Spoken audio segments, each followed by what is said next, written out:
And so when I speak of public schools, some of our public schools never have a chance. They can't compete because they're not on equal footing with their competitors. What do you say to a school like Harrisburg that doesn't have the business district and that is redlined in such a way that the resources will never come to them? How do they get proper funding for these kids in my neighborhood?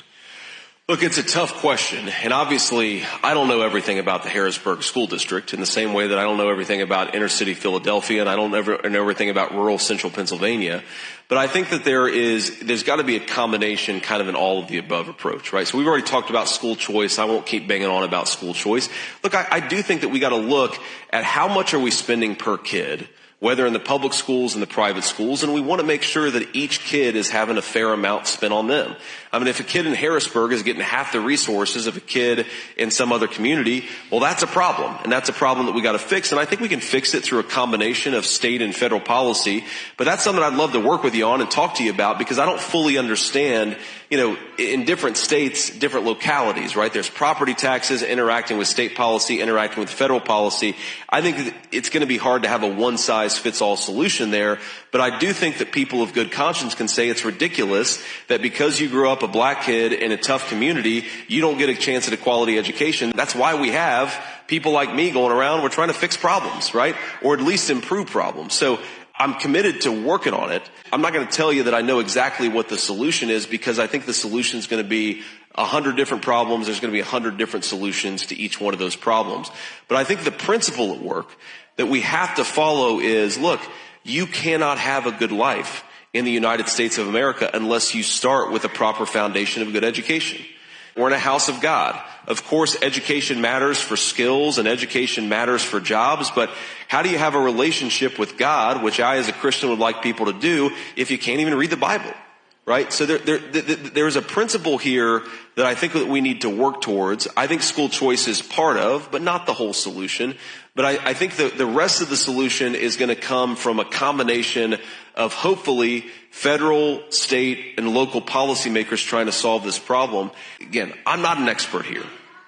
I do believe that one of the biggest problems that affects the political divides that we have in our country is that when we try to shut people off in tiny little enclaves and tiny little communities, and we don't let them leave, and we don't let them interact with their fellow Americans, of course that's what redlining did, I think that has a profoundly negative effect on our country. People ask why we have so much division in this country. I think the division is downstream. It's a follow-on effect of the fact that we are living in more segregated neighborhoods than we were 40 years ago. It's a consequence of the fact that the gulf between rich and poor has actually gotten bigger than it did 30, 40 years ago. I think that goes back to, I hate to repeat this, the decline of the manufacturing economy. Because when you destroyed the foundation of millions of middle-class lifestyles, you destroyed the foundation fundamentally, I think, of any kind of commonality that we can build as a country. But I'm an optimist. And fundamentally, I think that we're at least talking about these problems. We haven't figured out all the solutions to these problems, but the fact that we're talking about rebuilding the middle-class manufacturing economy means that we're going to solve that problem.